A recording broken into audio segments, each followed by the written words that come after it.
Essa é a 22ª Noite Literária. Qual é a ideia?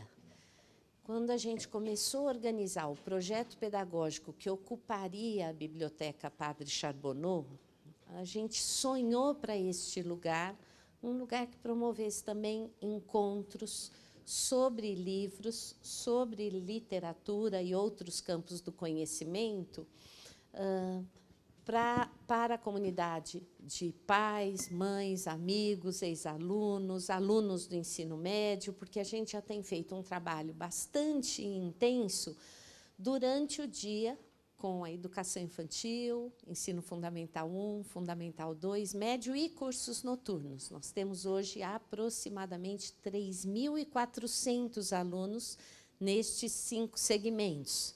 E eles usam muito essa biblioteca. A gente não faz as noites literárias aqui, porque senão a gente tira a EJA. Não fiquem com culpa.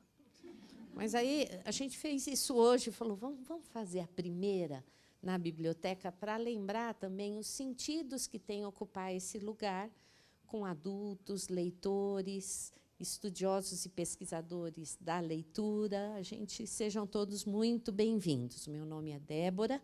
Eu sou diretora pedagógica da escola e tenho o privilégio de ser responsável pela biblioteca, ou seja, pela equipe da biblioteca. Mas quem organiza, quem planeja, quem desenha mesmo essa beleza é a equipe da biblioteca, coordenada pela Sandra, e a gente tem aqui muitos dos amigos e educadores da biblioteca, quem eu agradeço por estar fazendo esse projeto ser um lugar de exposição, um lugar de leitura, um lugar de aula e um lugar de encontro como hoje. Desejo uma boa noite, agradeço as convidadas, mas a Sandra vai apresentar cada uma de vocês. E o nosso desafio para hoje, eu avisei para a nossa professora Natália, que vocês sabem que 10 minutos de atraso eu já começo a ficar com falta de ar, porque a gente combina de começar num horário bom para terminar num horário bom, para vocês poderem vir todas as vezes sabendo que a gente vai cumprir o horário também de terminar o encontro. Tá certo? Vamos lá. Eu falei para a Débora que eu não... Ela normalmente faz a apresentação porque eu fico muito nervosa. E hoje, especialmente, está lindo esse evento. E eu não queria perder aqui as palavras, então eu queria, primeiro de tudo, agradecer a Natália, quando trouxe o convite, e por vocês duas também, as três, por trazerem esses livros maravilhosos que a gente vai poder conversar hoje. Mas, para poder ir logo para isso, eu vou só fazer as apresentações formais. E agradecer todo mundo por estar aqui também. Natália Timmermann é escritora, médica, psiquiatra pela Unifesp, mestre em psicologia e doutoranda em literatura pela USP. É autora de Desterros, pela Elefante, 2017, acerca de seu trabalho em um hospital penitenciário, da coletânea de contos Rachaduras, da coletânea de contos Rachaduras, Quelônio, 2019, e dos romances Copo Vazio, pela Todavia, 2021, e As Pequenas Chances, 2023, também pela Todavia, que a gente está aqui e vai conversar. Assina uma coluna semanal na UOL. Natália Azúcala Godot, querida, nasceu em São Paulo, em 1990, é autora do livro de contos Todo Mundo Quer Ver o Morto, pela Patuá, 2017, e dos romances Cheia, pela Urutu, 2021, finalista do Prêmio São Paulo de Literatura, e Estela, a essa hora, Todavia, 2023.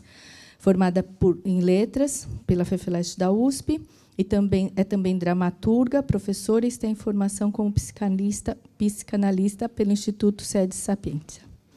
Andréa Del Fuego nasceu em São Paulo, em 1975, escritora e mestre em filosofia, publicou os volumes de contos Minto Enquanto Posso, 2004, Engano Seu, 2007, Nego Fogo, 2009, e pela Companhia das Letras, As Miniaturas, 2013, e A Pediatra, 2021, além de diversos livros juvenis e infantis. Então, vou passar para a Natália para a gente começar essa conversa. Obrigada. Boa noite. Bom, vou primeiro agradecer, né? Importante, são formalidades importantes, então agradecer à escola, que é o meu local de trabalho, por acolher a gente aqui, por acolher a Natália Zucala, que é escritora, que não é só Godot, que não é só professora que dá aula naquelas salas que estão ali atrás. Gostaria de agradecer a todo mundo que veio aqui ouvir a gente falar. Isso é muito importante, né? Faz muito sentido avisar que tem cadeiras aqui na frente para quem estiver chegando. Podem, enfim, ir avisando que tem umas cadeiras por aqui. E, claro, agradecer a Sandra por topar essa ideia e a vocês duas, que são, que eu tenho a honra de chamar de amigas, né? Uma alegria que a gente seja, além de admirar vocês, que eu possa dizer que vocês são minhas amigas.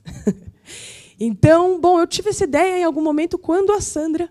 Então, vou começar contando, né, a ideia dessa noite.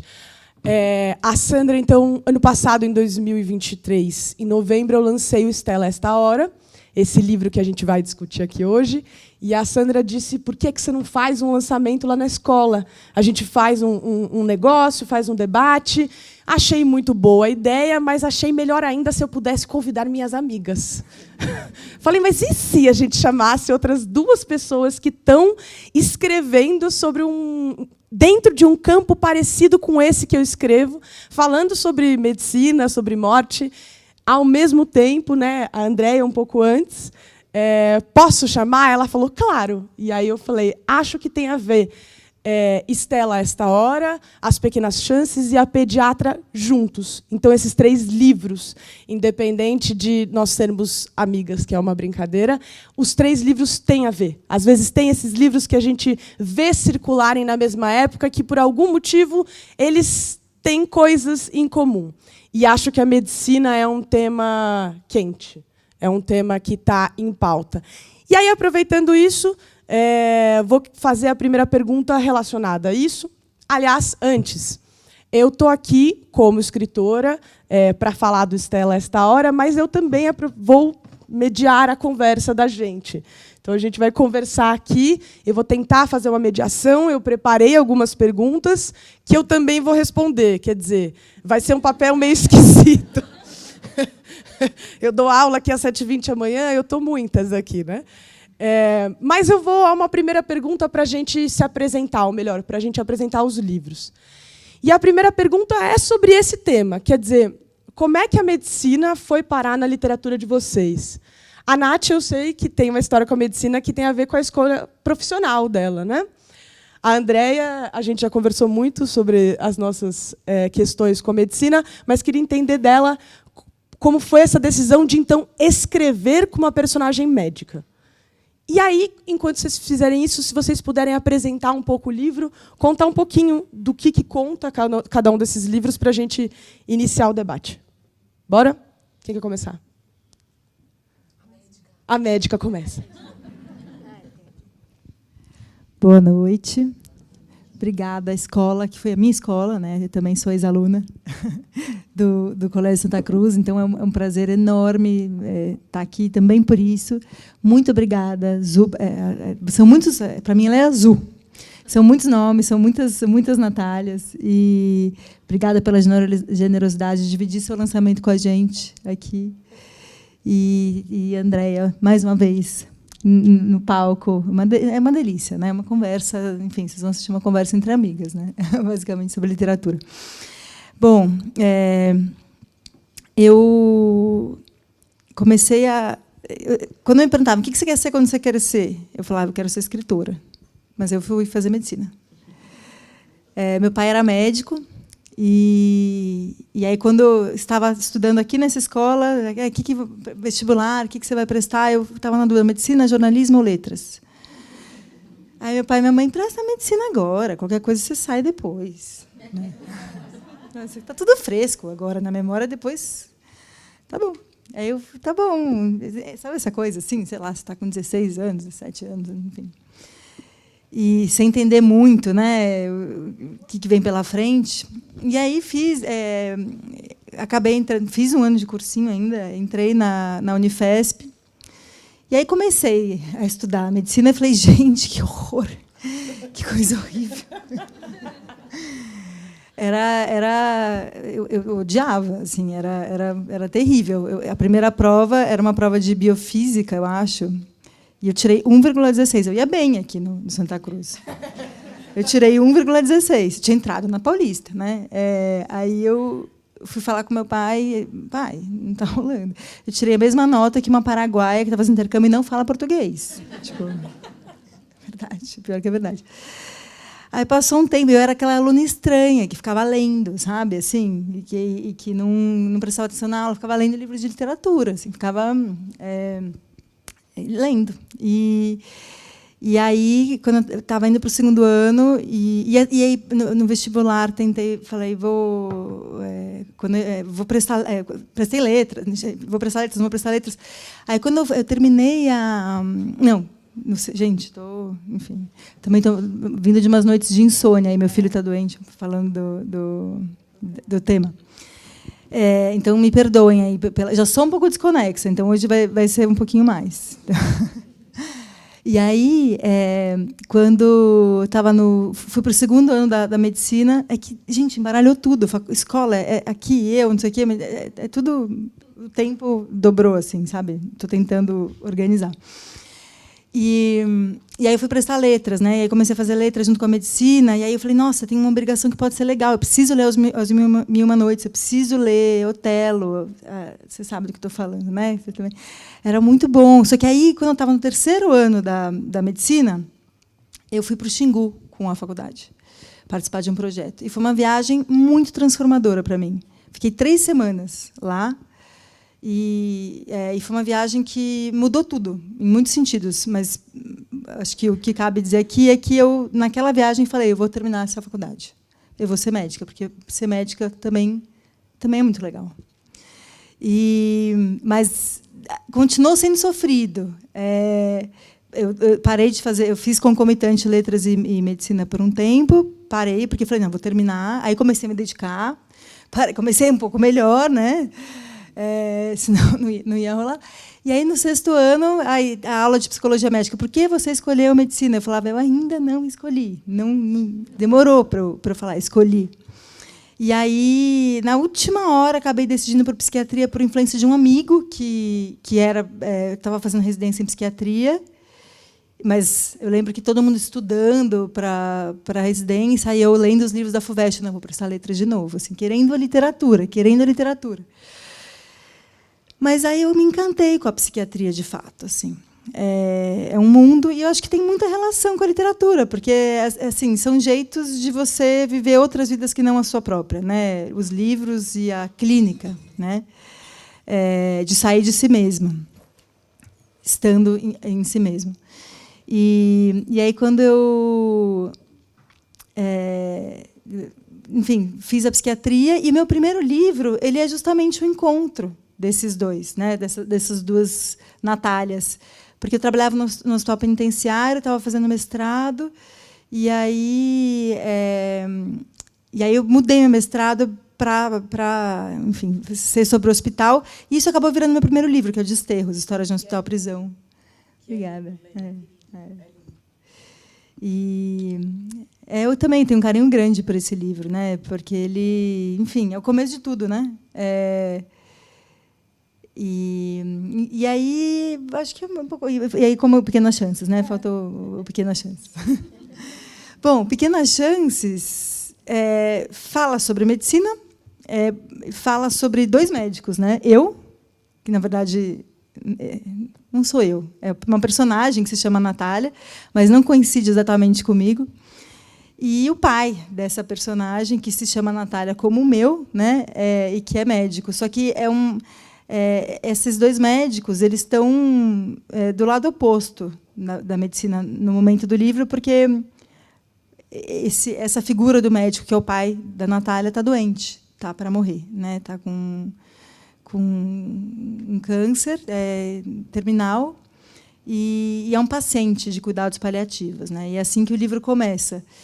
Então, eu acho que vai ser muito legal colocar esses livros em contato, em conversa, porque acho que eles vão dando sabe, um caleidoscópio do que pode ser a medicina, de diferentes formas, assim, né, diferentes vivências do que é a medicina. E, nossa, falei, né? Deixa eu passar aqui a palavra para a Déia. Olá, boa noite a todos. Quero agradecer o convite aqui para estar aqui no Colégio Santa Cruz. Eu não conheci o colégio, não vou sair daqui, quero ver vocês me tirarem. Eu vou morar aqui nessa biblioteca. Quero ver me tirarem daqui. Chiquinho vem, ele me encontra a mamãe depois. Chiquinho é meu filho de 12 anos. Quero agradecer a generosidade da Natália Zucala, que nos trouxe aqui. Entendo, assim, vejo a sua emoção de estar aqui, que é uma pessoa que transmite conhecimento e que também está produzindo arte. E acho que, enfim, deve ter pais de alunos teus aqui. Isso deve ser, assim, muito especial. É muito especial te ver aí nesses dois lugares. É uma honra estar participando mais uma vez também com a Natália Timmerman. Vocês são duas escritoras assim que me comovem muito, tanto a literatura, assim como entrevistas ou conversas que a gente teve e tal. Assim, tem uma loucura muito interessante nelas, uma loucura deliciosa, sabe? Bom, eu não sou médica e tive a cara de pau de escrever uma protagonista que fala em primeira pessoa e que é uma pediatra. E eu não fiz uma pesquisa, eu não conversei com médicos. Eu stalkeei nas redes sociais, alguns. Mas não foi só pelas redes sociais.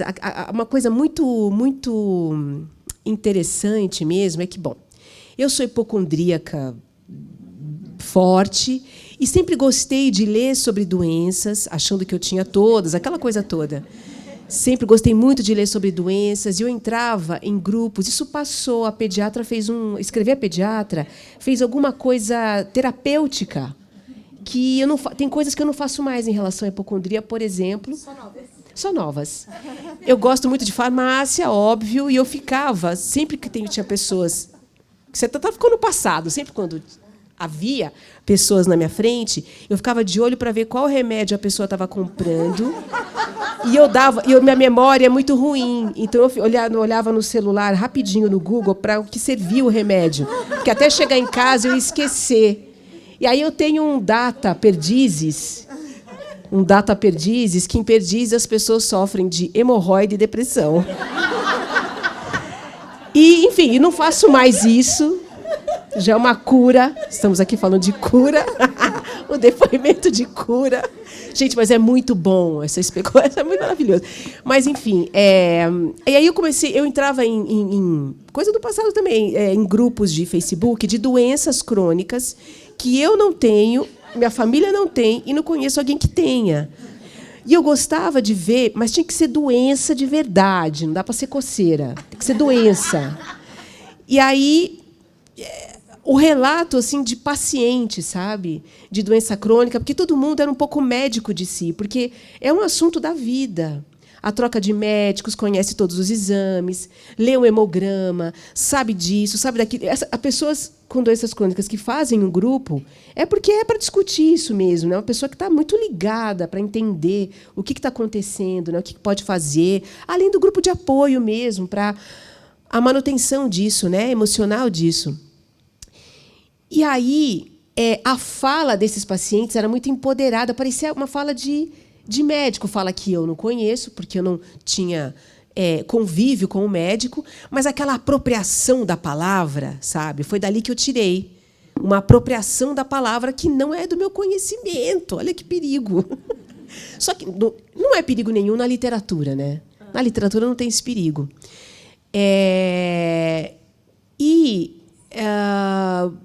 A pediatra, eu pensei, bom, eu tinha pensado no ortopedista, porque eu descobri que na medicina o ortopedista ele é um pouco o fim da fila, assim. Não é muito sofisticado, tem questões, né? Tem uns probleminhas, né, a ortopedia. Tem uma fama mesmo. Então, aí... Mas eu pensei justamente por isso. Eu falei, pode ser muito interessante dar voz para esse ortopedista que tem essa certa, enfim, não está no mesmo pódio que os outros, essa coisa toda. Achei que isso podia gerar alguma coisa. Mas foi numa caminhada que veio assim, uma pediatra que não gosta de criança. E aí tantos temas iam cruzar essa história, né? Porque uma pediatra que não gosta de criança, opa. E aí, para nós, latinos, porque a gente vai num consultório pediátrico e a ideia que a gente tem lá no fundo é de que aquela médica ama seu filho tanto quanto você. Você não espera nada menos que isso. Nada menos do que ela amar o seu filho profundamente, salvar ele da enchente. A professora também, né? E eu esqueci. Eu também não estou muito boa. Onde eu estava?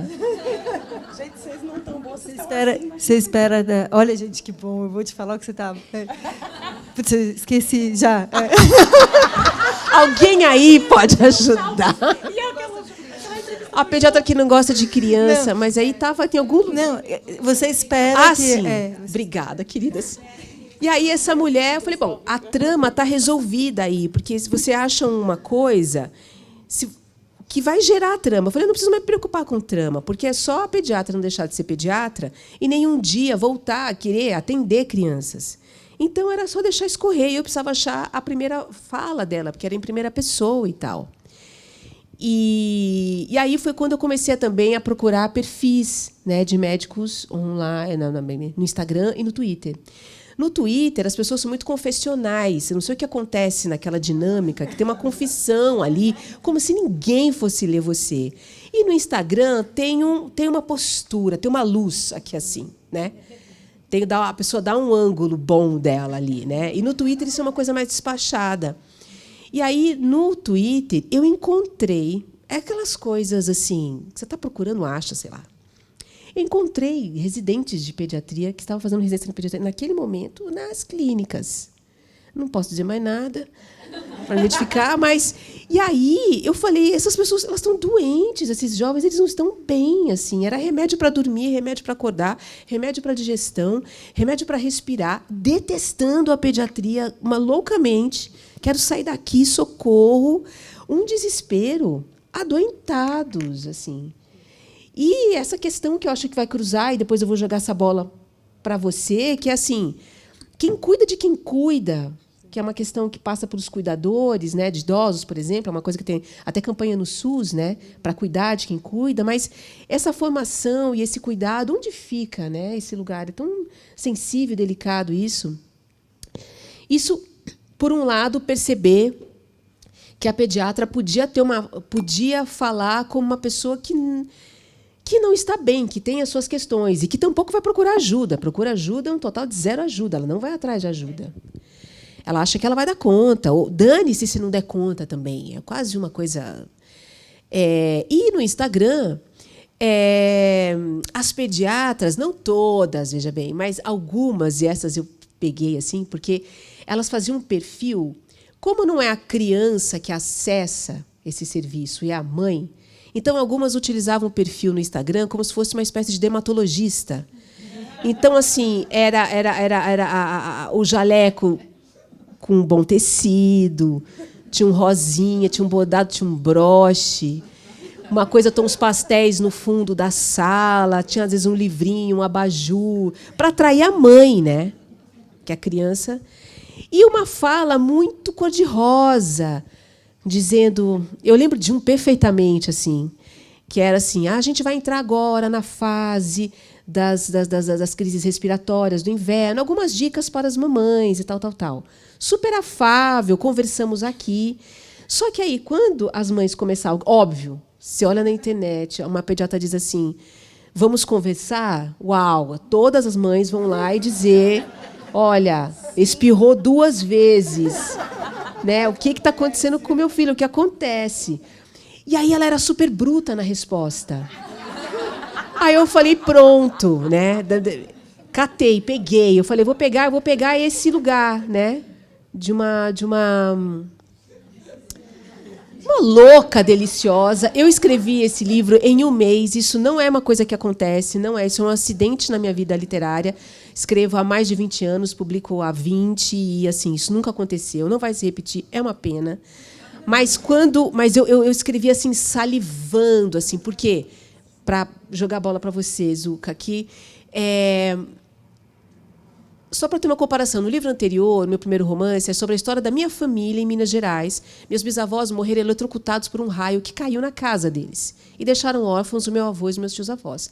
Óbvio que eu ia escrever este romance, que começa com esse raio que cozinha por dentro os meus bisavós. Só podia, não tem como não escrever, né?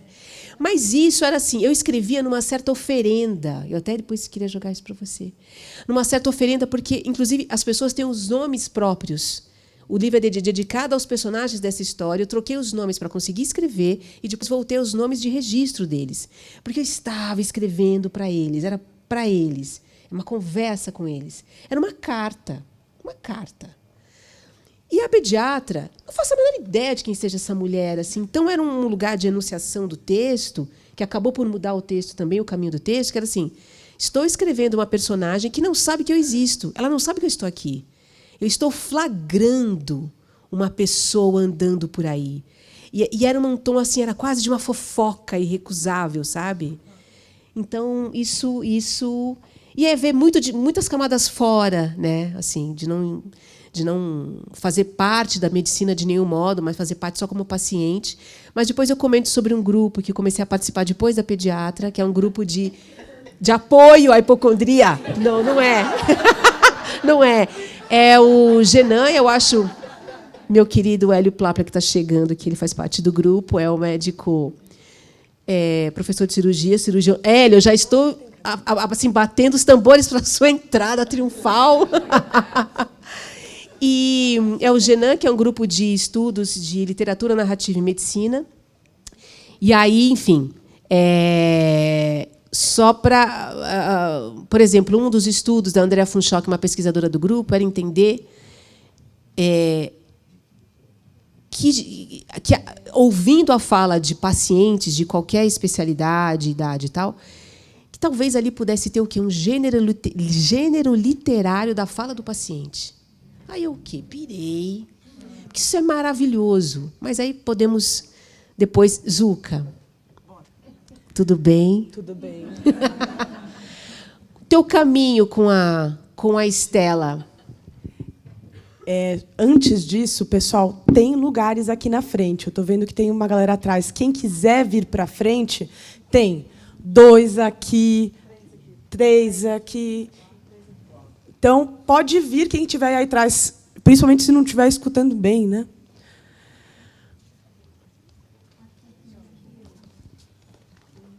Alguém mais quiser vir para frente, fica à vontade. Não é obrigado. Se fosse meu aluno, seria.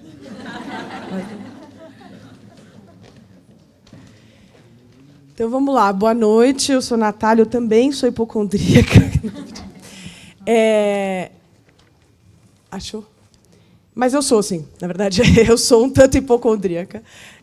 E o caminho para escrever sobre medicina, que eu também me aventurei e ousei escrever sobre medicina, também veio de uma observação excessiva do próprio corpo. Acho que quem é um pouco hipocondríaco sabe do que eu estou falando. Então, tem uma coisa de ficar com uma curiosidade muito grande sobre o que está acontecendo dentro, o que está acontecendo com o meu corpo, o que está se passando quando eu fico doente. Será que eu estou doente? Hoje não, amanhã talvez. Então, fica uma observação grande do próprio corpo que me levou a ter uma relação com os médicos, que é uma mistura de fascinação e raiva.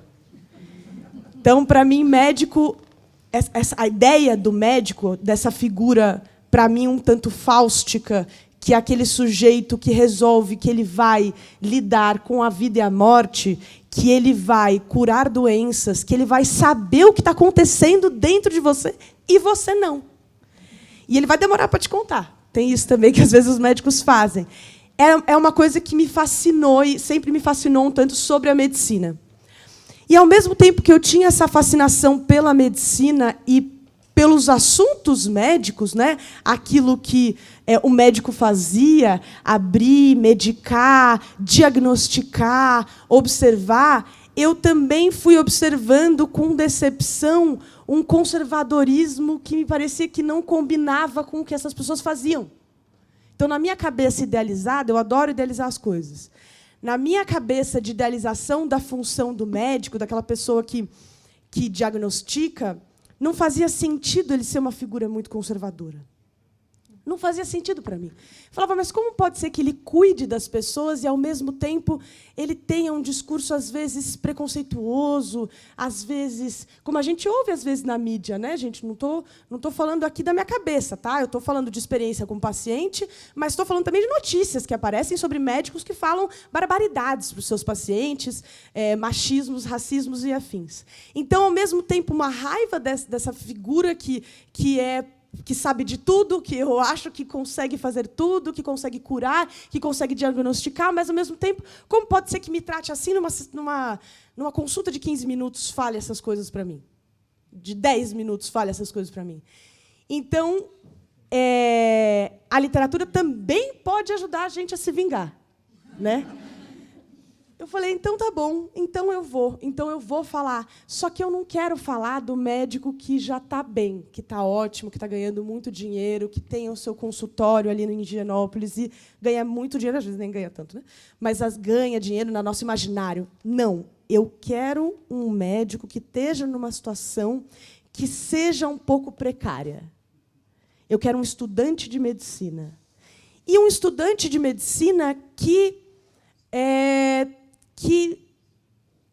então, falando da Estela. A Estela, a personagem principal do Estela Esta Hora, ela é uma residente em cirurgia. E ela vem do interior e vem morar na capital.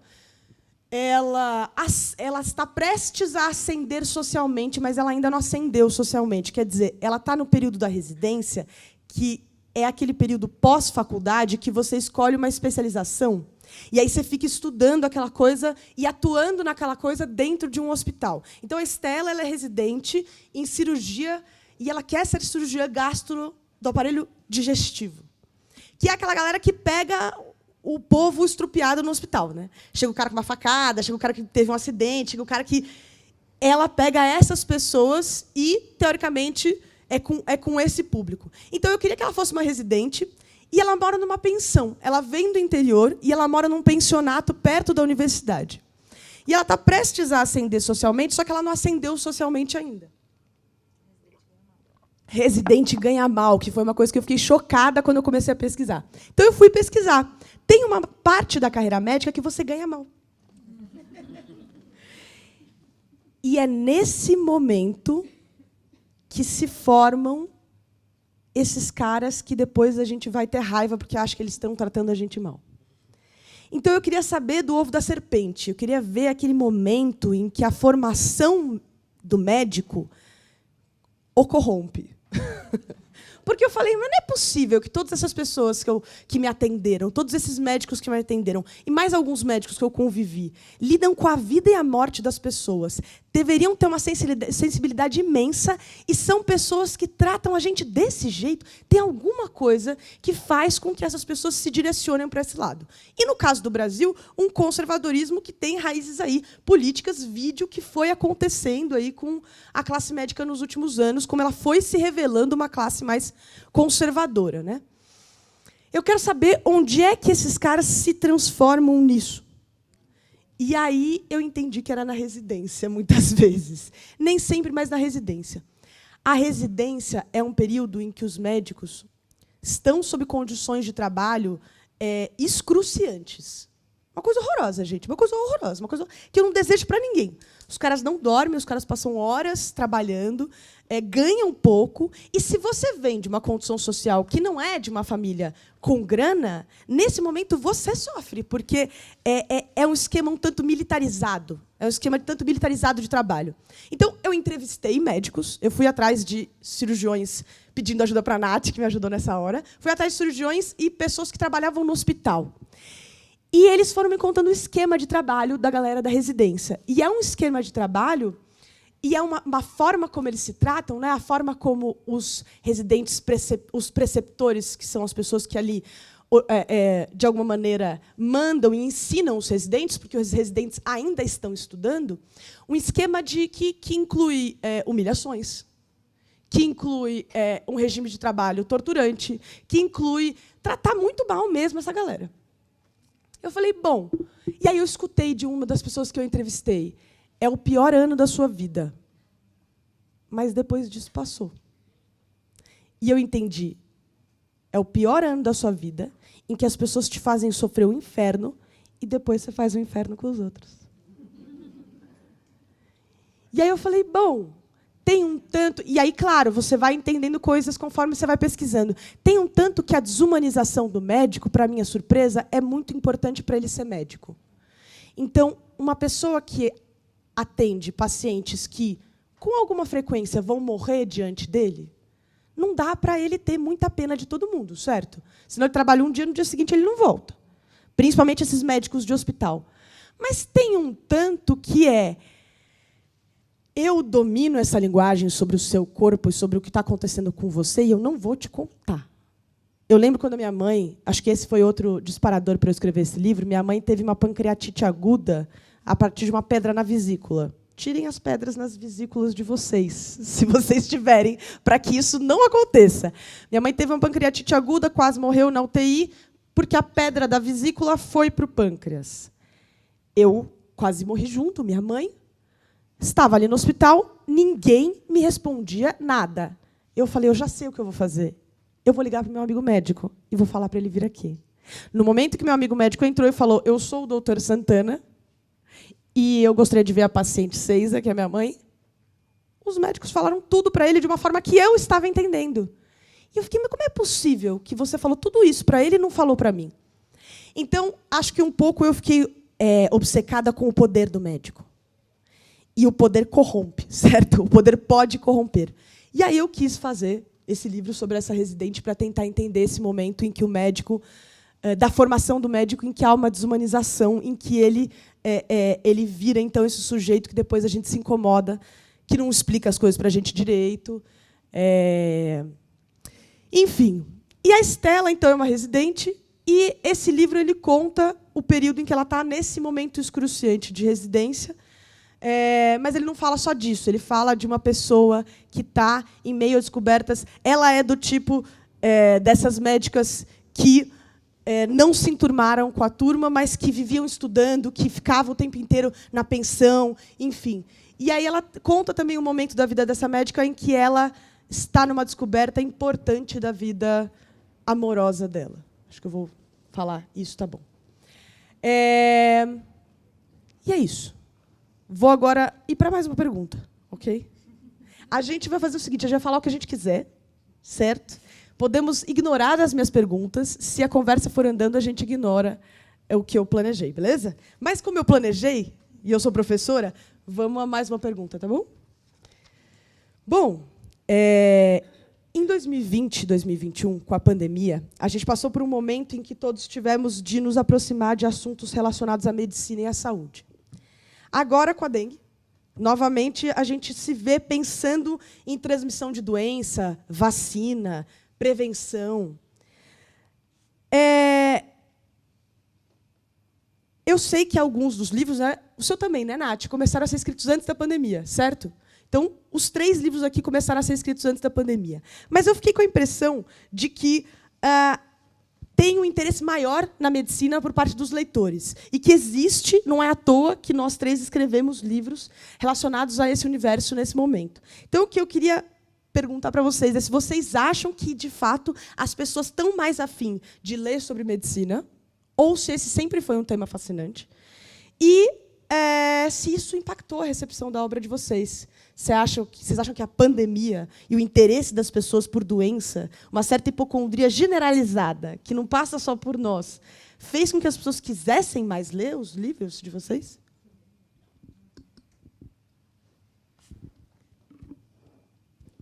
Eu comecei a escrever As Pequenas Chances em 2019, antes até de lançar o Copo Vazio. E eu lembro que até foi quando o Copo Vazio foi ser lançado, que foi 2021, que era segundo ano da pandemia, né? Mas a gente ainda estava bem isolado, não tinha eventos, lançamento foi tudo online. Eu lembro que eu senti até uma culpa, gente, eu vou lançar um livro sobre amor, sobre sofrimento amoroso em plena pandemia. Só que, curiosamente, parece que foi um momento bom, porque era um jeito assim, é um livro sobre luto também. Eu acho que eu só escrevo sobre isso, de alguma forma. E acho que, quando é muito difícil, a gente desloca, né? E acho que isso vale para a nossa vida toda, né? A gente vai elaborando muitas das coisas que a gente vive indiretamente. Então, talvez fosse um bom momento, sim, para falar sobre uma perda amorosa, que é um jeito de falar de perda, né? Um jeito de falar de dor, mas não tão um soco na cara, que as pessoas já estavam muito fragilizadas, já estavam já adoecidas, perdendo pessoas, né? Só que eu fiquei com uma questão: como é que eu vou lançar? A gente não sabia que a pandemia ia acabar. Ainda está aí, né? Ainda tem, enfim, depois do carnaval, um monte de gente com Covid de novo. Só que a gente está aqui, a gente não precisa mais, graças à vacina, né? Só que eu fiquei, gente, como é que eu vou escrever um livro que tem uma distância entre a morte e a escrita? E eu fiz o cálculo, o livro foi lançado no mesmo ano em que a personagem escrevia, assim, né? Eu escrevia antes, mas para ser publicado depois.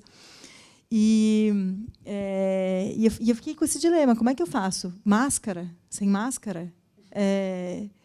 Voo? Os voos estavam fechados? O que eu ia fazer, né?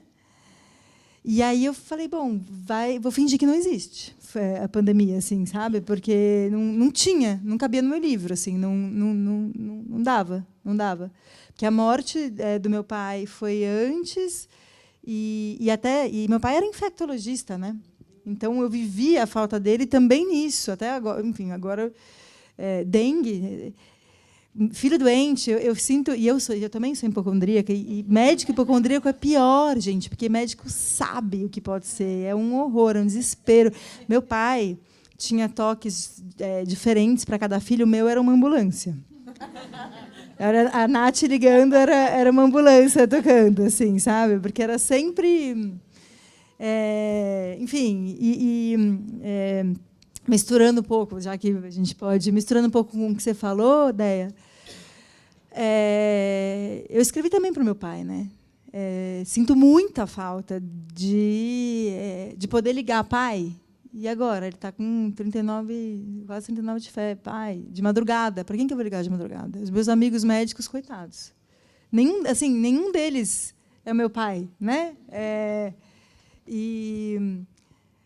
Enfim, e acho que eu escrevi como um jeito de estar perto. Quando ele fez o transplante de medula, eu até falei, pai, escreve depois sobre isso. Eu tinha certeza que ia dar certo, que tinha dado certo. E ele falou, vou escrever, porque é uma morte, né? Você ficar sem células de defesa nenhuma ali, zerar, e depois começar a reconstruir. E aí ele ficou de escrever. Só que ele morreu. E aí eu falei, bom, eu vou escrever. E eu lembro que eu tinha ganho uma bolsa numa residência literária, e eu tinha entrado com um projeto que tinha algo sobre aborto, era quase um jogo na amarelinha de uma mulher que, se ela ia ou não ia fazer o aborto, o que acontecia com a vida dela. Era um livro que se desdobrava, assim. E quando eu fui escrever, entre o projeto e eu ir escrever, meu pai já tinha morrido, e eu não tinha a menor chance de questionar, nem na ficção, o fato de eu ser mãe. Então eu suspendi esse projeto. Não vou conseguir escrever isso agora. E aí eu preciso escrever sobre o meu pai. E mudei tudo, assim. E também escrevi muito rápido, uma coisa assim, foi um excesso de velocidade, foi uma outra, não sei o que acontece quando a gente entra nesse lugar de escrita frenética, que é uma coisa assim, o tempo ele se transforma, é um outro tempo, não são horas, não cabe no tanto que eu escrevi naquelas horas, mas acontece, é uma coisa muito rápida, é um transe. E na verdade, eu tinha 30 dias para ficar na residência, fui 4 e 3, porque eu estava com um filho pequeno, não dava. Mas eu escrevi as 2 primeiras partes das Pequenas Chances em 7 dias.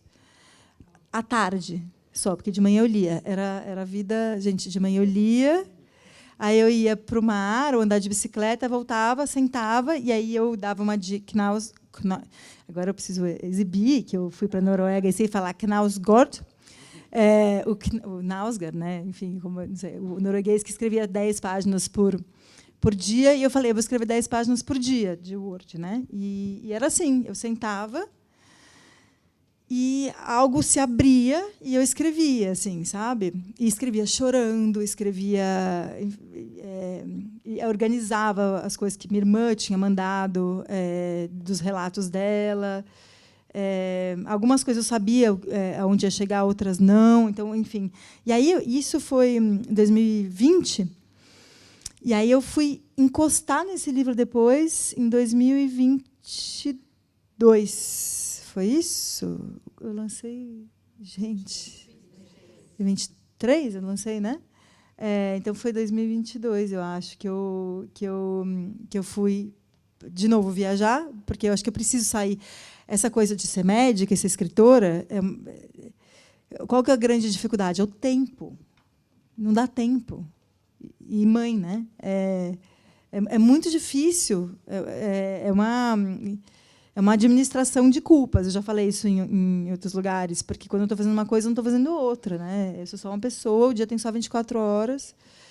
E é muito difícil mesmo. Então, para escrever, eu preciso viajar, sair um pouco, né? Enfim, desmarcar pacientes. E aí, quando eu fui terminar, foi isso também. E aí, só que a terceira parte não foi assim. Foi diferente. Enfim, e aí o processo de escrita também está, né? Aparece no epílogo como isso aconteceu. Acho que todos os meus livros, quase todos os meus livros, não todos, só 2, tem isso do processo de escrita um pouco no livro, né? Então, enfim, não é nada disso que você perguntou, né? Mas a gente está aqui nem aquela entrevista no Jô da Araciba Labanian.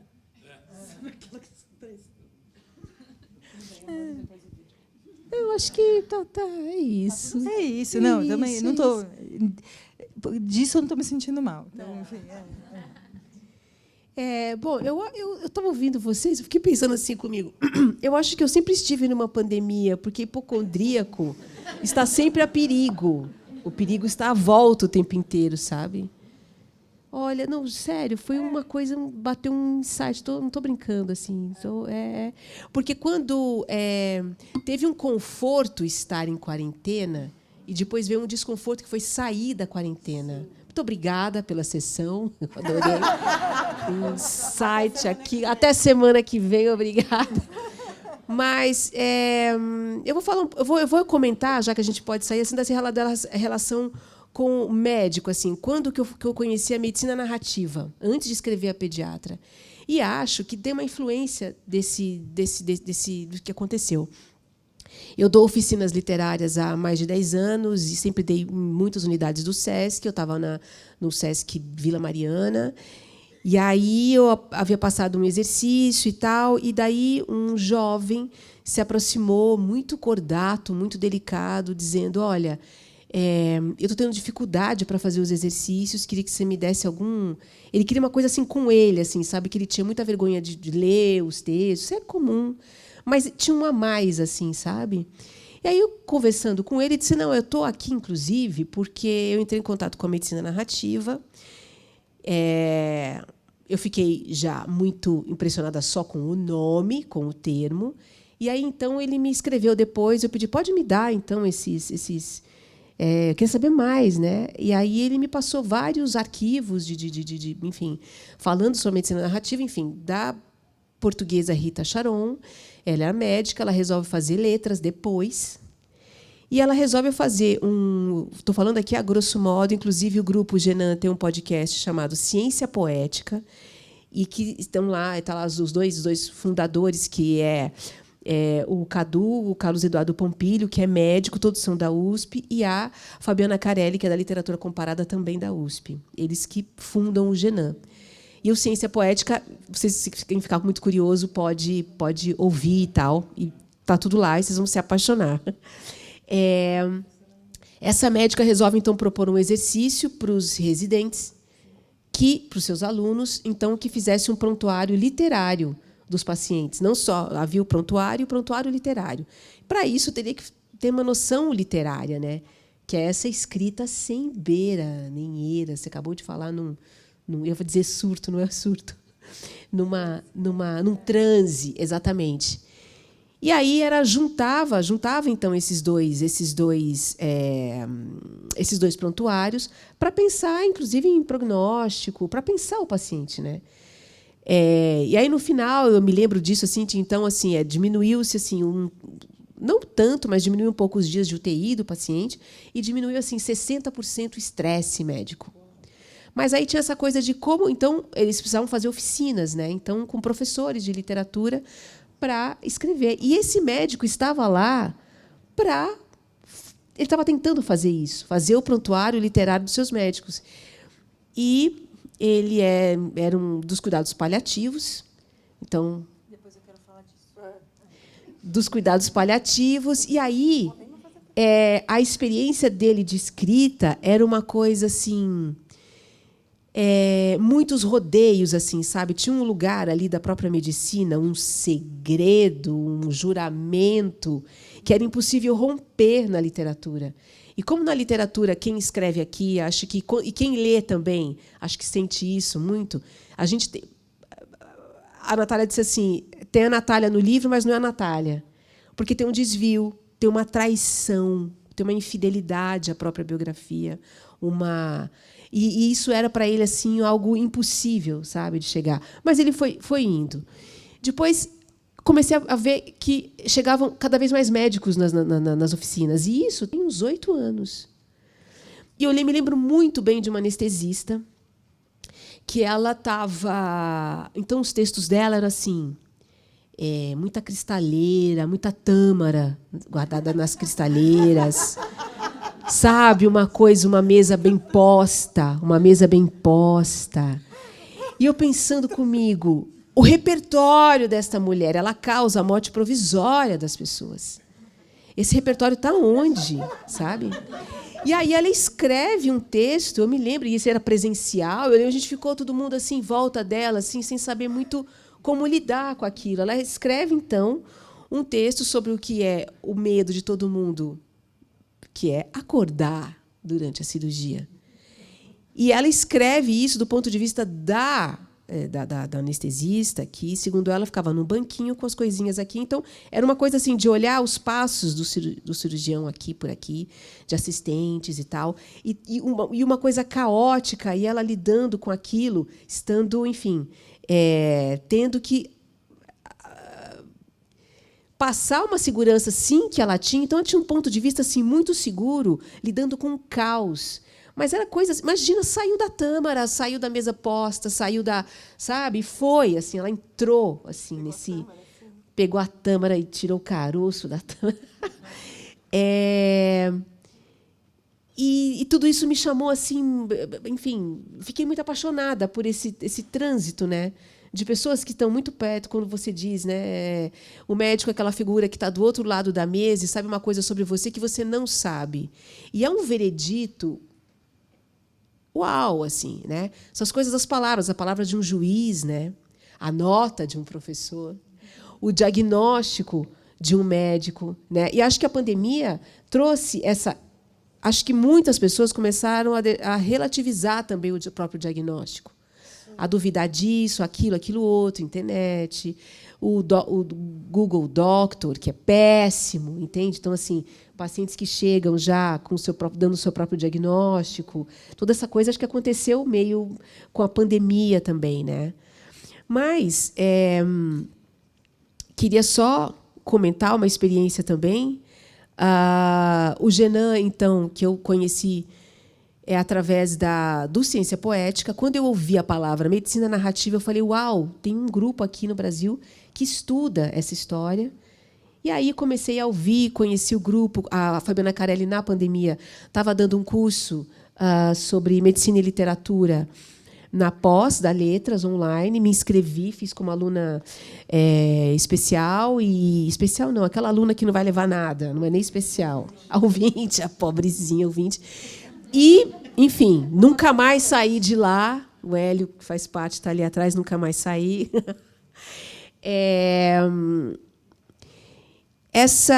E teve um dia que a aula foi o quê? Na sala de anatomia, lá na Doutor Arnaldo, na Faculdade de Medicina. Mas era a sala de anatomia, não havia exatamente ali uma mesa, mas ela tinha aquela coisa dos filmes, das cadeiras, assim. Não, sem nada disso, mas era sem cadáver. Inclusive, o Cadu, o Carlos Eduardo Pompilho, eu estava tão entusiasmada que ele falou, não, eu já chego nisso, mas aí ele falou assim, você viu que tem ali um armário com órgãos, né? São órgãos com as suas diversas doenças e tal. Eu fui lá, ele me levou até lá, eu olhei e eu fiquei encantada de ver o órgão doente. Então, assim, o coração com infarto, as células cancerosas no tecido tal, como o tecido muda a renda. Eu falei, isso é uma renda. Uma vida se fazendo ali de uma outra forma, destruindo a própria, mas ali tinha o coração, eu fiquei impactada, assim, é muito pequenininho, um passarinho, o coração. E as cicatrizes, essa escrita da doença nos órgãos, assim, eu estava falando isso para o Eduardo, assim, para o Cadu, né? Ele falou assim, por que te interessa tanto a medicina? Por que te interessa? Eu falei, eu não sei. Ele falou, você quer ver um ML? Você quer ver um cadáver? Eu falei, tá, eu vou, vamos. E aí ele foi só vendo até onde eu ia, entendeu? E aí ele começou, Cadu é safado, né, Hélio? O Cadu falou assim, ele começou a descrever a sensação do cheiro do cadáver. E ele fez uma descrição tão literária daquilo que eu tive uma vertigem, uma náusea. Ele falou, pronto, resolveu essa brincadeira. Mas, enfim, e também dentro do grupo que a gente está fazendo essa ligação medicina e literatura, e esse grupo é exatamente um lugar em que essas duas ideias conversam. Essa ideia, não vou me lembrar do nome dos teóricos agora, mas é uma coisa interessante, que é assim, uma proposição, que já que sai da literatura, a gente pode usar, então, a teoria literária para se olhar para o paciente. Seria possível? O paciente ser um texto literário, um médico, um crítico literário? Mas, se ele é um crítico literário, ele vai partir de que trabalho? De que teoria? Close reading, que é aquela ideia de que você separa, então, o texto da biografia do autor e da história de contexto do livro, o livro pelo livro. Mas será que, então, o médico olhar para um paciente como texto literário, com essa forma de crítica literária, ele não vai descontextualizar tudo isso? A doença por si só, o coração arrancado com uma renda, mas e o que está em volta, né? E o grupo foi indo para um lugar e foi saindo dessa discussão para tentar não usar a literatura como instrumento, que a medicina não usa a literatura como instrumento. Então, imagine, é sem solução, né? É uma aporia. Mas é um caminho interessantíssimo, a ideia de pensar também filosoficamente isso, né? De como, então, que pensa esse lugar do médico em lugar do paciente também. A Andrea Funchal, que acabou de defender uma tese chamada Clínica Poética, que está depositada na USP, vocês podem procurar, que é muito essa ideia da fala, e aí analisando com a linguística, com, enfim, tudo, com os parâmetros literários, essa fala do paciente como gênero literário, muito parecido com o do teatro, e isso, durante anos, ela indo em consultórios das clínicas, eu acho, né, Hélio? Foi das clínicas, ouvindo centenas de pacientes. E havia alguma coisa ali em comum, como gênero. Isso é fascinante. E aí volta para esse lugar que você está dizendo assim, que falamos os gêneros diferentes no consultório, não é? A palavra afirmativa de um médico, o ponto final, né? E a senhora? Obrigada. Acho que foi engraçado você falando sobre a anestesista que diz que o maior medo dos pacientes é acordar durante a anestesia. Eu estou muito incomodada que eu vou fazer um procedimento cirúrgico na quarta-feira e eu vou ter que ficar apagada.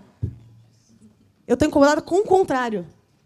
Eu não vou tomar anestesia geral, eu vou ser sedada, mas eu gostaria muito de não ser sedada e observar enquanto os médicos estão fazendo o procedimento. É um procedimento simples, né? Um procedimento na mão, enfim, mas A minha agonia é a contrária.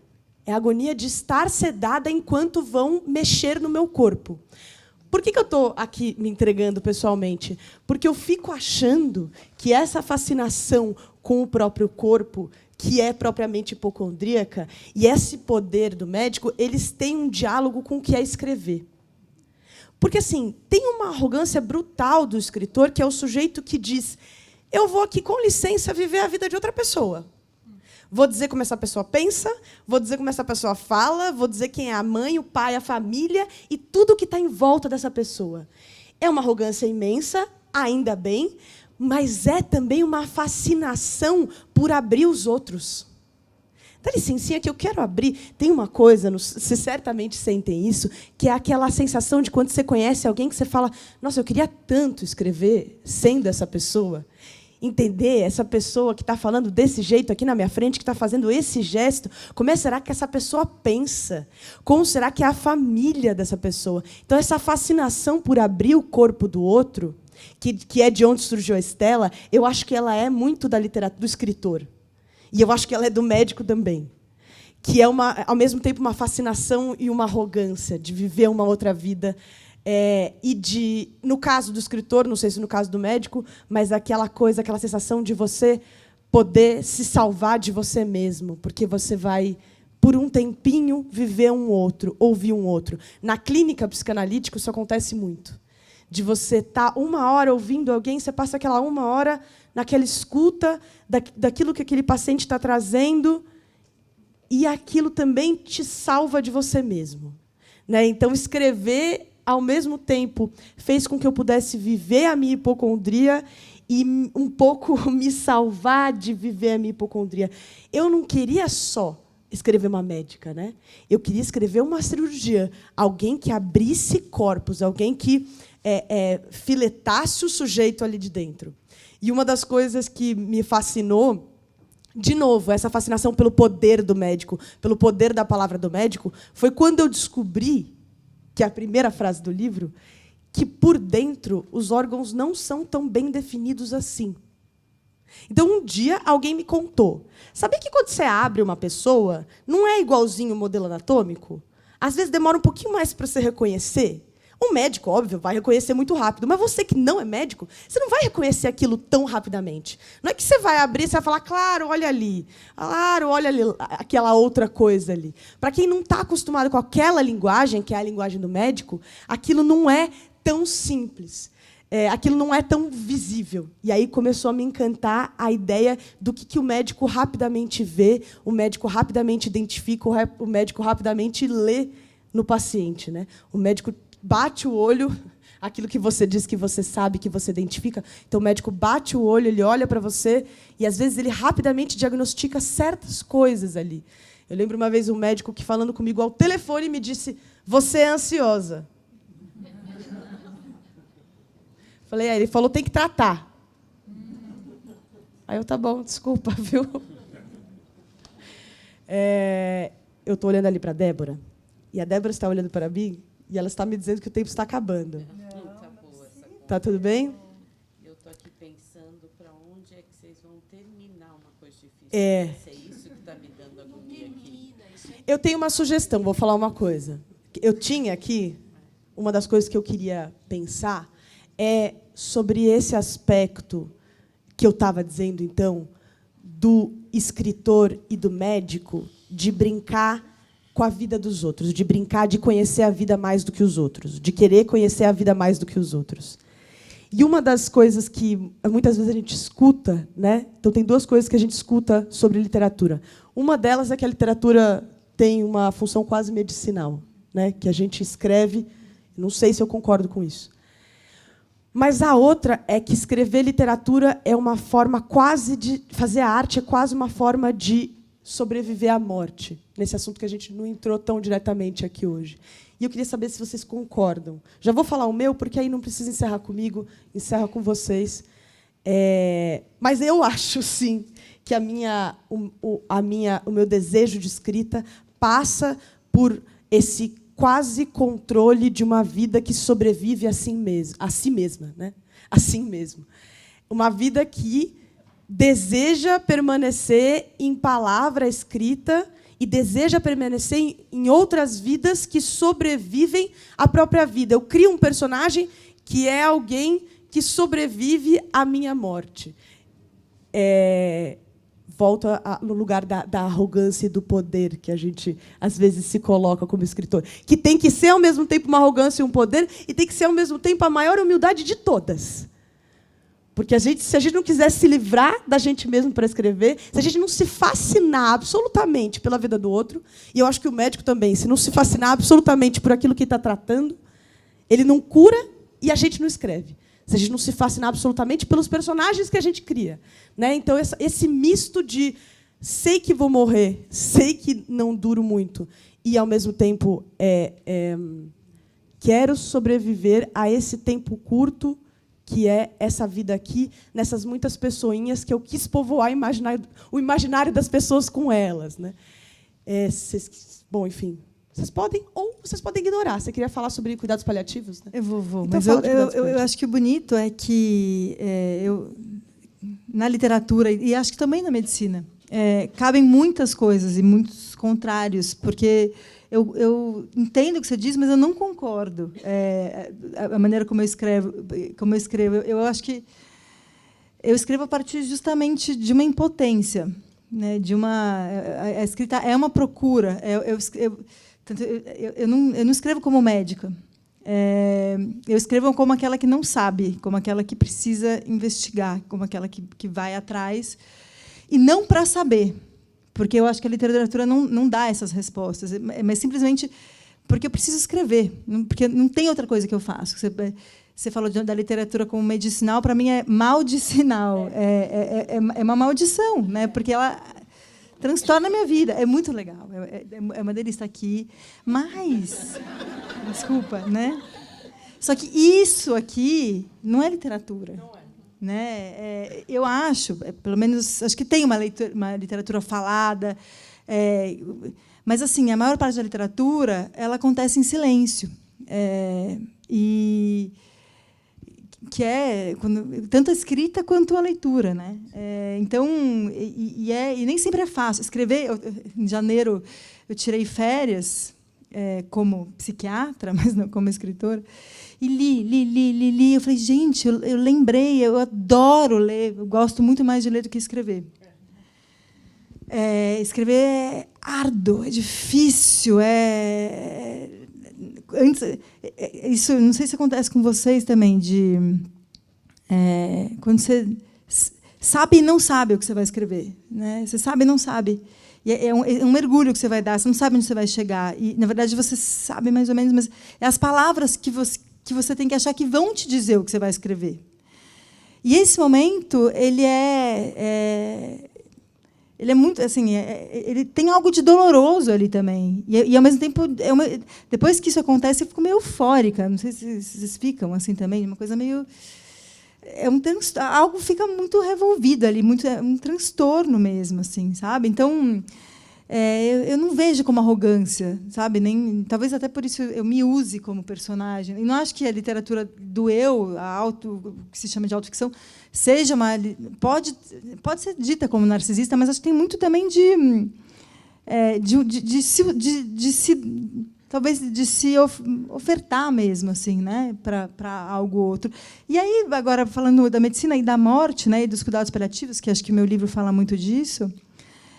E acho que falar até do quão bonita também pode ser a medicina, né?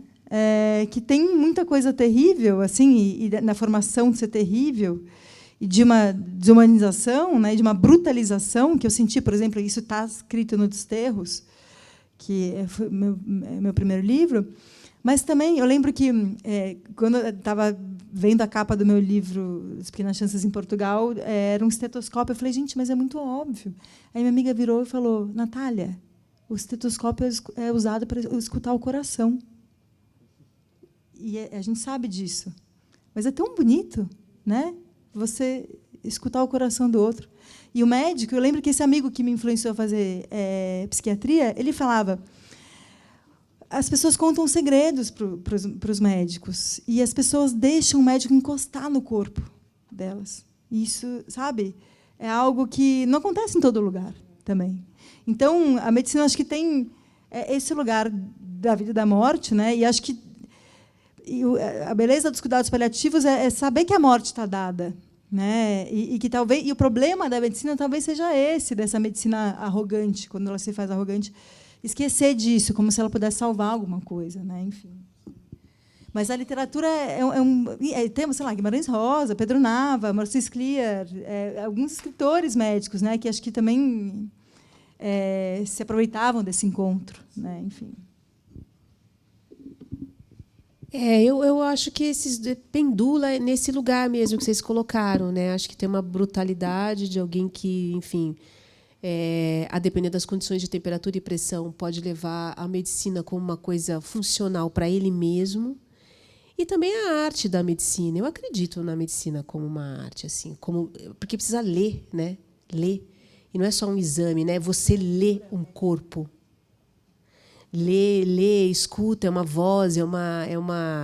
Eu acredito nisso, que ela pode ser uma arte, assim, e que eu já tive experiências médicas em que eu acho que eu estava diante de uma pessoa que estava lendo.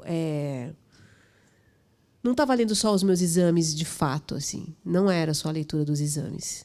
Era a leitura de vários sinais, assim. O sintoma era mais importante do que os sinais, né? Essa coisa. Mas eu entendo também que, por exemplo, nessa coisa da história da medicina, de que quando vem os exames de imagem, isso dá uma segurança. Tem muita coisa, tem muita merda que aconteceu, tá certo? Sim. E que tem uma tecnologia e uma ciência, uau, ciência. Beijo, ciência, porque ela é um caminho mesmo de segurança, porque não vai depender imagina você depender da subjetividade do médico, para também encontrar ali o que exatamente tem a sua mão, a mão da Zucala. Ele tem que ter parâmetros ali para que isso seja seguro. Não pode ser uma interpretação tão longe assim. Tem esse corpo, né? Vai ter que lidar com esse corpo. E tem alguma coisa que se sabe já sobre esse corpo. E é muito, enfim, a gente está indo para o encerramento. Falar de literatura é uma conversa sem fim. A gente vai sempre lidar com fragmentos mesmo. Acho que com medicina também. E falar de medicina é falar de morte, corpo, vida. Também não tem fim, né? Só queria, enfim, sempre penso nisso quando a gente conversa com muitas pessoas. Eu sei que muitas pessoas que vêm ouvir escritoras e escritores, muitos escrevem ou gostariam de escrever, e acho que é um convite também, uma conversa assim, para que vocês escrevam. Escrever sobre a sua chapa, a chapa. Pegar aquela ressonância e faz de conta que essa ressonância não é sua, é de uma outra pessoa. Como que você diagnostica essa ressonância? Escrever, sabe? Escrever sobre a doença. A Natália fez isso. Assim, eu lembro, eu li teu livro, Natália. Eu pensei assim, eu não tenho condições de encontrar a Natália pessoalmente, porque eu vou, sei lá, vou desmaiar, vou engatinhar, vou assim, porque eu estava com... E foi o que aconteceu, né? Eu te encontrei, eu só sabia chorar. Que é isso, né? Você aquela primeira parte do teu livro, que é lidar com o diagnóstico, com a dureza da coisa, né? E fazer a literatura com isso. E você falou há pouco, né? Isso de não é a Natália, é um outro lugar. E aí a literatura tem essa coisa maravilhosa, que eu acho que esse é o poder, que não é exatamente nosso, mas da linguagem, claro, criada por nós, é um artefato da espécie humana, a própria linguagem e tal, mas quando você tem um tema, uma coisa que urgente precisa ser dita, você vai ter que... A primeira parede é a linguagem. Uma ideia não é a literatura, você tem que lidar com as palavras, né? E eu acho que isso, de certa forma, tem uma certa película protetora, que pode romper ou não, mas acho que ela é uma película, assim. Você coloca ali, de repente, em algum momento, você ali não é só a Natália, também é as vozes do mundo, né?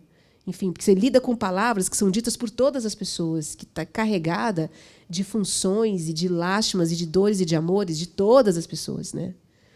Então, enfim, assim, convite para lidarmos com esse aparelho absurdo, maravilhoso, E toda vez que eu encontro com vocês, isso é uma conversa de amigas, eu tenho vontade de sair daqui e abrir uma página no Word e começar a escrever.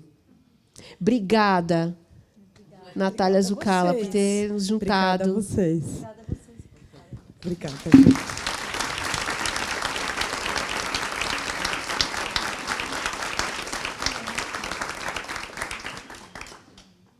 Eu posso comentar mais alguma coisa ou vai ser muita arrogância? Vou aproveitar da minha arrogância aqui para dizer uma última coisa. Eu achei muito bonito o que você disse e esse convite à escrita. Eu acho que... Bom, eu comecei, falei depois muito da arrogância e da minha raiva em relação aos médicos, que, na verdade, é uma inveja também. Ela parte de uma fascinação. E é a fascinação do fato de que os médicos sabem, mas os escritores também sabem, que o corpo não nos pertence. Os médicos sabem que o corpo pertence aos vermes, né? A decomposição. O médico lida muito mais com o aparelho digestivo e coisas que fedem e corpos e cadáveres que não cheiram bem, do que ele lida com essa aura que a gente acha, né? Então tem uma coisa muito lindo, muito bonita e muito verdadeira, que é essa. A medicina lida muito mais com as fezes e com isso e com essa que é a verdade do corpo, que é a verdade do corpo em adoecimento e futura decomposição, que talvez a gente também saiba. Acho que quando a gente escreve, quando você fala, Nath, do transe que você entra, quando a gente escreve, a gente tem a lucidez de perceber que o nosso corpo não pertence a gente. Isso é uma lucidez absoluta. E nem a nossa escrita. É uma lucidez absoluta. No momento em que você entende que o que você escreveu não é seu, né? É isso. E aí, só para reafirmar o teu convite de escrevam. Né? Escrevam. Medicinalmente ou não. Escrevam. É isso.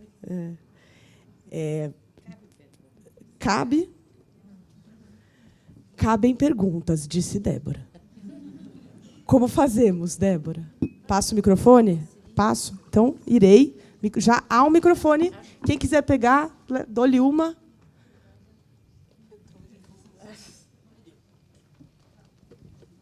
Boa noite. Obrigado pela escuta dessa conversa. Acho que tantas perguntas surgem. No fundo, eu vou passar uma pergunta que eu recebi hoje. Eu sou professor também, na Faculdade de Medicina. Olha só. E não sou médico. Olha só. Um outro professor, colega meu, que falou, olha, Mário, você que dá aula de humanidades e tal, quando você vai dar aula de fim de vida, de luto, de morte e de morrer, como que você define morte? Não na biologia, não, você não é médico. Como você define morte? E aí eu parei para pensar, eu faço isso já há 8 anos, que eu entrei nesse universo. Eu nunca defini isso. Como que, já que a gente falou de morte aqui, vocês trabalham de dimensões diferentes, como que vocês sentem que a morte está presente na literatura de vocês? Talvez eu consiga imaginar uma ou outra, mas eu gostaria de como que vocês falam de morte?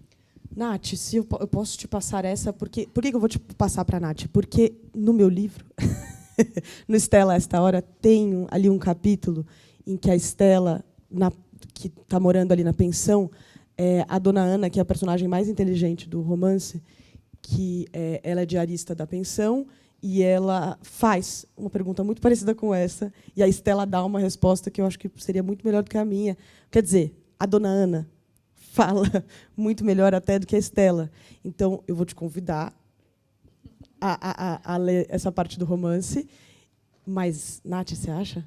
Você topa responder essa? Me esquivei, você viu? Mas, olha, não vou nem falar da minha literatura. Eu estou lendo agora o Estrela da Manhã, do Knausgaard, e ele é um livro é um livro sobre a morte. E que ele fala, e cada personagem vai lidando com a morte, e pessoas que morrem, e com a irreversibilidade da morte, e com o quanto a ciência não alcança a morte.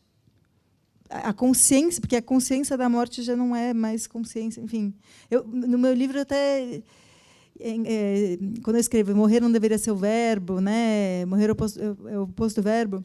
Eu vejo várias pessoas grifando isso e eu penso, gente, é curioso porque morrer, se pensa nos cuidados paliativos, é muito um verbo, né? E na verdade aquilo é aquela personagem relutando contra isso, assim, né? Algo que se transforma ao longo do livro. Mas é isso. Acho que a morte, talvez a gente não consiga definir porque ela é depois, né? Ou antes. E, ao mesmo tempo, o Knausgaard fala, né, a vida existe porque a morte existe. Talvez a morte exista antes da vida, porque sem a morte, a vida não existe. E isso assim, num sentido muito concreto, porque a gente se alimenta de criaturas que precisam morrer para a gente viver. Né? Então, isso em muitas instâncias. A gente tem que morrer para dar espaço para outras pessoas no mundo e outras criaturas têm que morrer para dar... Então, a vida e a morte estão muito ligadas, mas, ao mesmo tempo, não por uma compreensão. Né? A morte escapa à compreensão, porque a racionalidade é da vida, né? E não da morte. E aí entra toda a coisa mística. É um livro muito místico, quase de terror, uma coisa... É muito. Eu ainda vou escrever sobre esse livro. Eu ainda estou. É um livro difícil, mas sugiro. É um livro que mexe. Livro que mexe, eu acho que é livro bom, né? Enfim, mas é catatal, né? Mas falando um pouquinho. A princípio, então, essa aula seria para como o médico diria isso, porque tem o médico dizer isso para a família e tem o médico dizer isso para o paciente. A família que vai perder e o paciente que vai embora, né? Acho que são duas estradas aí bem esburacadas, o que queria dizer, né? E aí, sei lá, né, para dizer que para a família que você vai perder, eu não sei nem por onde começar. Mas para o paciente, eu não sei, né? Tem essa negação da morte o tempo todo, eu acho que também não deixa a gente morrer gostosinho, né? A gente nega tanto, porque assim, se você for pensar de repente que a morte é a entrega total, absoluta, assim, entrega, assim, vai entregar teu corpo, tudo que você construiu. Se você consegue fazer isso, deve ser uau, assim, deve ter uma glândula do prazer nesse momento. Como tem a glândula cadavérica, né? O corpo morreu e começa ali a produzir substâncias e tal, e começa todo, quer dizer, uma vida pós-morte cerebral, e começa todo um processo ali, né? Mas a gente tem um bloqueio mesmo imenso com a morte. E como não ter, né? Que pavor. Mas eu fico pensando nesse lugar de entrega. E talvez tenha os meus lutos também, né? Eu sei que assim, os meus lutos ficaram mais contornáveis quando eu também entreguei essa pessoa. Devolvi, entreguei, sabe? Acho que um pouco por aí. Agora, quando a gente mistura... isso, estou dando uma opinião muito, assim, muito minha, assim, sabe? Agora, ligando a literatura com a morte, tem aquele ensaio... Eu sempre releio esse ensaio, eu acho ele genial, o espaço literário, sempre falo dele, do Blanchot, e que ele diz que, quando você pega um tema para escrever, você começa a orbitar esse tema. E tem uma certa fascinação, você orbita aquele lugar. E ele associa esse lugar à obra, à morte. No sentido de que a morte, você, como a Nath disse, você não vai viver a morte, você vai se aproximar dela. E, assim como também no trabalho literário, aquilo que você quer escrever, que você não tem nome para ele também, você nunca sabe o que é que está sendo escrito, o que é que vai acontecer. Você só aborda, só se aproxima. E a fascinação é a mesma. Talvez, só para não deixar de não... Eu não sei falar essa frase. Só para responder, de alguma maneira, essa pergunta, e isso está no livro, a gente está morrendo o tempo inteiro. Acho que aí é um tanto psicanalítico, no sentido de que a morte mais difícil São todas essas que a gente vive semanalmente. Essa é a difícil. O momento em que você entregou o livro para o editor e falou, não vou mais mexer nisso. Um livro morreu, outro nasceu, mas um morreu. E esse que morreu vai te dar dor de cabeça, vai te dar choro. Existe morte o tempo inteiro na vida. Ponto. Estamos morrendo o tempo inteiro. Quem eu sou hoje, daqui uma semana, né? A gente morre quando a gente vê a morte pulsando no adolescente. A gente que lida com o adolescente está em luto constante, porque ele está morrendo. E está nascendo outro. Está nascendo um adulto. Então, a gente fica com essas grandes questões, né? A morte está dando trabalho para a gente todos os dias. Essas pequenas mortes dão trabalho para a gente todos os dias, porque a gente vive morrendo. Porque é importante morrer para continuar vivo. É muito importante. Uma relação amorosa precisa morrer para renascer com alguma frequência. Porque senão você fica preso num ideal que você tem daquele começo de relação e, meu amigo, já era. Então, essa é a difícil. E a gente se ilude com a grande. As pequenas são aquelas que fazem a gente ficar travado nas mesmas formas de viver. Né?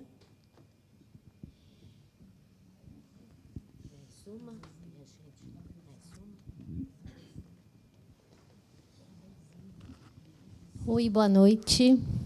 Eu sou Bezinha, eu sou professora e eu fiquei muito intrigada lá com o começo, quando vocês falam da opressão do médico, do processo de criação, de educação, formação do médico na residência. Claro que me veio a frase, né, de Paulo Freire, que quando a educação não é libertadora, o sonho do oprimido é se tornar o opressor. E a gente, na formação do educador, a gente tem isso muito forte. Mas na formação dos médicos, não sei, né? Não sou médica. E aí, essa profissão, e aí quando a gente fala do educador e do médico, né? São profissões muito marcadas por gênero. A gente tem muito mais homens médicos e muito mais mulheres professoras. Vocês sentiram isso nessa pesquisa, nessa busca, em tudo isso que vocês construíram? Esse mundo que é eminentemente do poder, do médico, que é muito masculino, essa questão, porque foi a coisa que mais me provocou no começo, né, desse debate. Então, em contraposição à educação, que é também uma área, né, da Godot, que é muito mais feminina, embora a gente tenha muita busca de ter essa equidade de gênero em ambas as carreiras.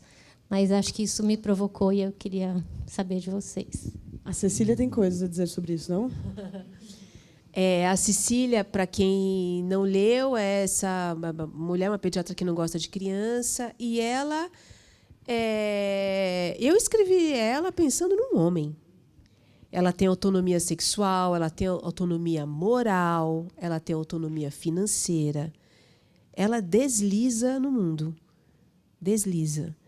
E nas leituras e nos clubes de leitura que eu sempre participo e vejo e tal, assim, ela é colocada no centro do julgamento, e aí tem quem ame, quem odeie, quem defenda, quem... Eu acho isso sensacional, porque não tem muito como fechar, né? Mas ninguém fala do Celso, né? Que é uma figura tão antiética, muito pior. E ele é quase um filhinho, o Celso, né? Ele é quase um... E a pediatra, Cecília, se ela se chamasse Osvaldo, não teria nem conversa. Passaria ilesa, tudo seria muito esperado. Então, essa relação de gênero, mas aí poderia ser em qualquer lugar. Ela poderia ser uma arquiteta também, ela passaria por isso. Uma arquiteta. Uma escritora. Por diversos lugares. Então, assim, no trabalho tem mesmo esse lugar de gênero, mas eu não tenho isso como projeto literário, porque eu entendo que ele é rio subterrâneo. Vai estar lá. Então, eu não coloco ele como a primeira frente, sabe? Porque, por exemplo, ela é assim porque as frases ficavam boas, só. Se a frase ficava ruim, era outra coisa, seria outra coisa. Então, eu sou sempre guiada pelo tom da frase. E tinha um tom ríspido que me levava à contradição, que ele mesmo me convidava para isso, sabe? Mas, como diz o Marcelino Freire, o escritor queridíssimo de Pernambuco, que ele, uma vez perguntaram para ele assim: por que você sempre escreve sobre violência? Ele diz: eu não escrevo sobre violência, eu escrevo sob violência. Então, nunca sequer precisa ser um tema, né, um projeto literário. Só ele vai aparecer lá. Mas eu acho que isso, enfim, a questão de gênero, ela aparece, e no caso dessa pediatra, que é uma pediatra, enfim, ela tem toda essa autonomia, mas eu, ao escrever, imaginava ela com essa energia, com todos os passes que o gênero masculino tem com maior facilidade. Total. Mas aí ela nesse comando.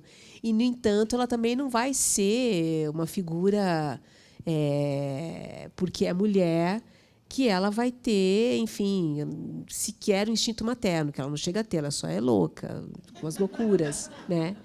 Então é isso, né? Os mistérios da criação também que vão levando para os lugares, né? E tem aquelas coisas de personagem batido, isso, né? Do personagem plano, o personagem redondo, né? E que você vai dando sombras para personagens também, porque isso dá volume, como nas artes plásticas mesmo, assim. A sombra ergue as coisas, assim, né? Mas é uma questão, para mim, mais literária, só para fechar, mais literária do que propriamente sobre os meus próprios valores. Inclusive, para quem leu A Pediatra, eu sou a mãe prana. Eu escrevi o outro lado da coisa toda. E isso é um barato da literatura, de você correr para a periferia do que você pensa, dos seus valores e tal. E confiando nisso, as coisas vão acontecer lá. As questões sociais, a gente vai acabar imprimindo isso lá. Bom, a Estela, especificamente, eu quis uma personagem que tivesse numa carreira predominantemente masculina, como é a cirurgia, ou era. Tenho lido notícias de que está mudando, tem cada vez mais mulheres. Então, queria uma mulher que tivesse numa carreira eminentemente masculina, que visse outras colegas mulheres e que reproduzisse machismo. Então, a Estela, ela acha que mulher tem que se comportar mesmo, senão não tem porque ser médica, não.